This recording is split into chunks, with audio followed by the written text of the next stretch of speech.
Hey class, it's Mr. Hofstad here. Hey, it's Mr. Hofstad streaming our fourth lesson. I'll just show you how to get these workbooks off the classroom. Right, so here's our Google Classroom, and you'll need to scroll down into this big post from March 16. It has all of the workbooks for the entire course. You'll just click on our third unit here and scroll down. We already went through lessons 1, 2, and 3 in earlier lessons, so we are on to lesson 4.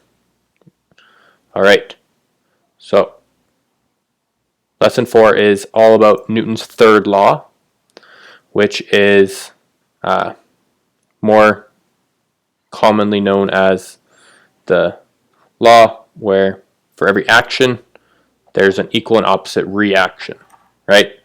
So in this case, for every force there's an equal and opposite reaction force, but more commonly we just call it actions and reactions. So just a quick review. Newton's first law is all about inertia, where we have objects that are not accelerating. So whenever something has constant motion, we're thinking about Newton's first law. As for second law, that's when we have unequal forces applied and we get our force equals mass times acceleration formula coming into play. And this is our third and final of Newton's laws. So for every action or for every force, there's an equal and opposite force or reaction. Right?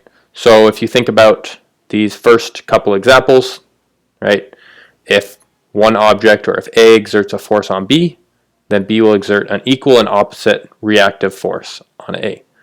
So if a foot applies a forward force on a ball of 150 newtons, that means that the ball will also apply a backwards force, right? You could say the foot is applying it to the right, the ball is applying it to the left, but in both cases we have equal and opposite forces.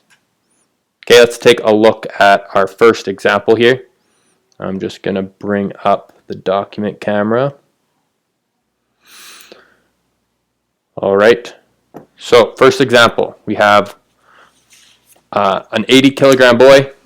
Let's go ahead and draw our free body diagram. We've got this boy, and he's going to be exerting a 500 Newton force on a girl to the right. And we have a girl exerting a 700 Newton force to the left on the boy. And this is happening at the same time, right? So he will be applying 500, she will be applying 700. But we got to keep in mind that for every force, there's an equal and opposite force as well. For every action, there's an equal and opposite reaction. So we actually want to analyze both of them separately. Okay? This is really important. So as this whole system, right, looking at both people, that would be our entire system. What the question wants us to do, though, is to determine the acceleration of each person, right? Assuming they're on ice, right? No resistance there. So we're going to have to look at each person individually. Okay, so I'll start by looking at the boy. So we have our boy here. I should have given the girl some nice long hair. Not that girls need long hair, but keep them separate that way. We have this boy. He's going to be experiencing this 700 Newton force from the girl. Right, so we have 700 Newtons. We'll call that our external force. Force external, EXT. Okay, but that's not all he's experiencing.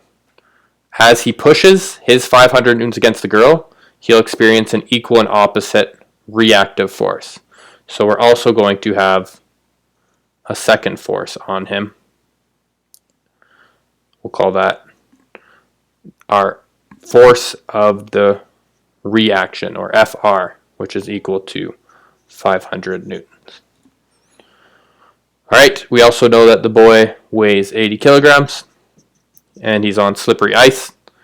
So we're going to apply Newton's second law to determine his acceleration, because obviously we don't have balanced forces here. There's nothing pushing the boy from this side, right? Newton's second law is whenever we have unequal forces.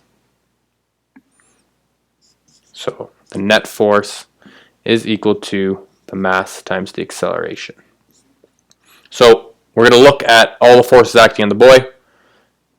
He has 500 reaction force from his push, plus the 700 from the girl's push, and these are both going to the left, right? And we're trying to determine the acceleration. So acceleration is equal to the net force divided by his mass.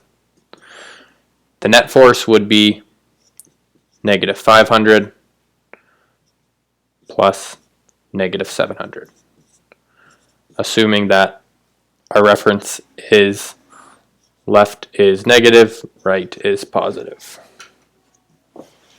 That's our reference for this entire question. All right, so there's our net force. We're going to add those two together. We're going to get negative 1,200, and the mass is 80 kilograms. And our acceleration will come out. Oh, sorry, I got some pretty bad glare.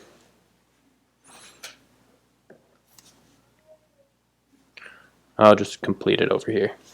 Acceleration is equal to negative 15 meters per second squared, or 15 meters per second squared left.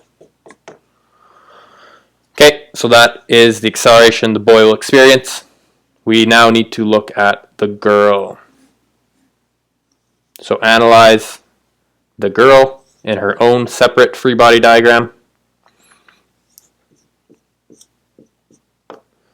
She will experience this 500 externally from the boy. So her external force is 500 newtons. And she will also experience her reactive force for what she is pushing. Right? So that would be 700 newtons. The equal and opposite reaction of her pushing 700 newtons on the boy. Okay, so again, we have no counteracting force coming from the right towards the left. So instead, we are working with unbalanced forces, or Newton's second law. So, right, we're just continuing this here, where acceleration is our net force over the mass. And in this case, we have positive 500 plus 700 divided by her mass. She weighs 60 kilograms. Okay, so 1200 divided by 600 kilograms. We know her acceleration is 20 meters per second squared to the right.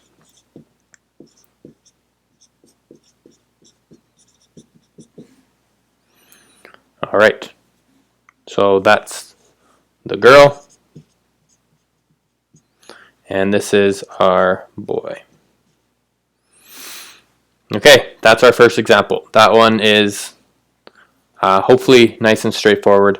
We're already getting into this idea of analyzing different parts of the system separately, and that's going to become really important for this next example here, where we're looking at 3 boxes. These questions can be a little challenging at times. We just need to have a good method and a good way to analyze them. So we have these 3 boxes lined up. So our entire system is made up of box A, B, and C.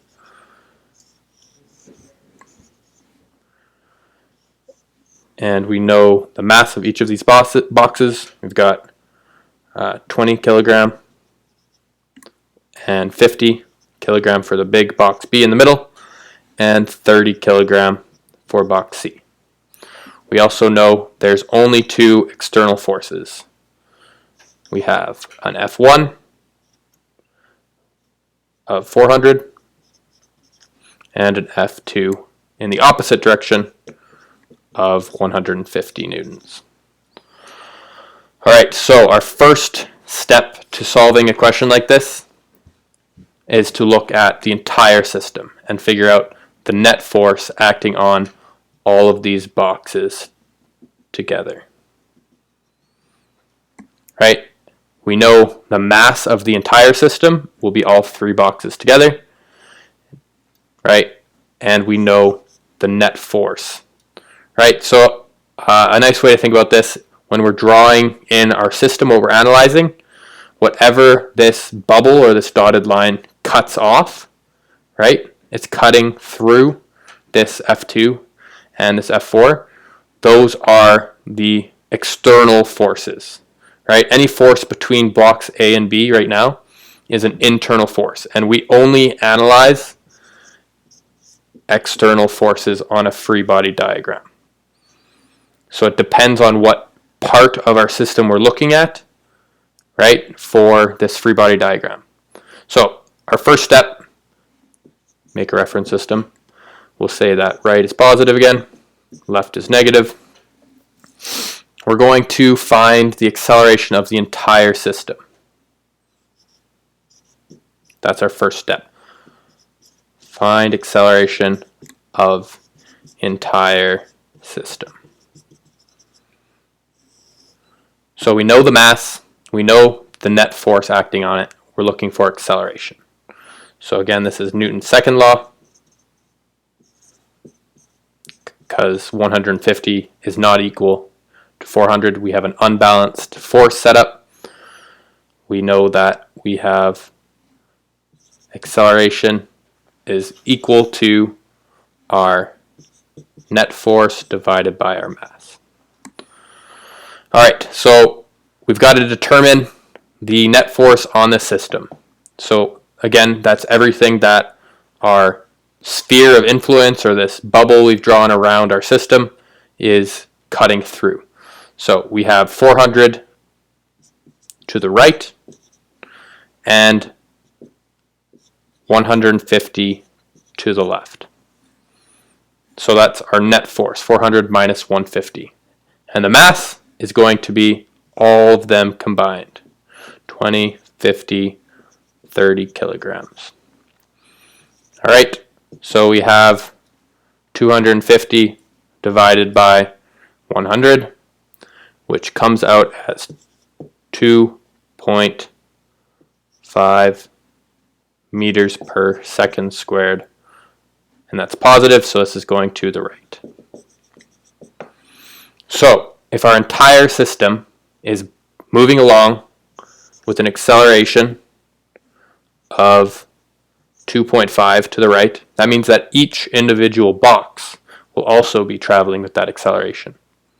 Okay, so that part becomes really important. Once we know the acceleration of an entire system, we know that box A has to be moving at the same speed as box B and as box C because it's pushing them. Hopefully that just makes some nice logical sense. All right, so the question wants us to look for the force of B on A. So we're looking the force that B is exerting on A. Right? So in order to do that, we're going to recalibrate or refocus on, instead of the entire system, just box A. Right? Maybe I'll do that in a different color here. For box A, I'll be using blue. Okay? So instead of looking at the entire system, we're just looking at box A. So our second step here is to analyze box A only. So we actually have a surprising amount of information on box A. So I'm going to draw a new free body diagram for box A. It's 20 kilograms. We know this external force of 400 newtons, right, is getting cut off by our blue area of influence. So we have this 400 newtons to the right, acting directly on box A. We also know that it's accelerating at 2.5 meters per second squared. I'll try to block that glare a bit. So 400 newtons to the right, it's accelerating at 2.5, and there's some force of B on A, which is what we're really looking for. F of B on A. So that's the reactive force of box B acting on our box A there. All right, so we're again going to use Newton's second law.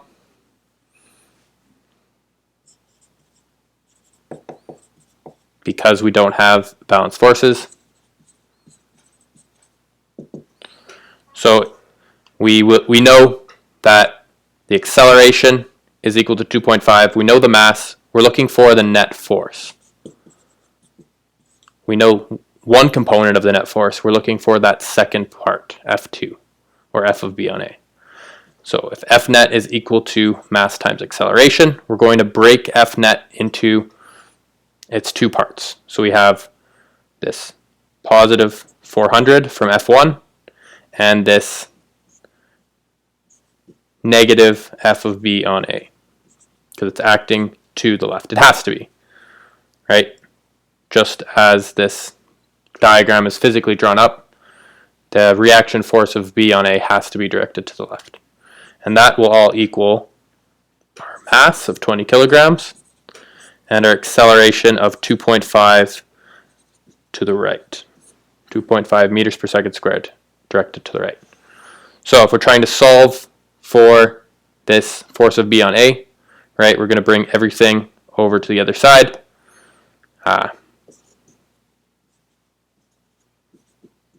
So that's going to be equal to 20 times 2.5 minus 400, right? So we've got, actually, so this is negative. I'm going to bring F of B on A over there and subtract this from this side just to keep it positive rather than negative. So we've got 400 minus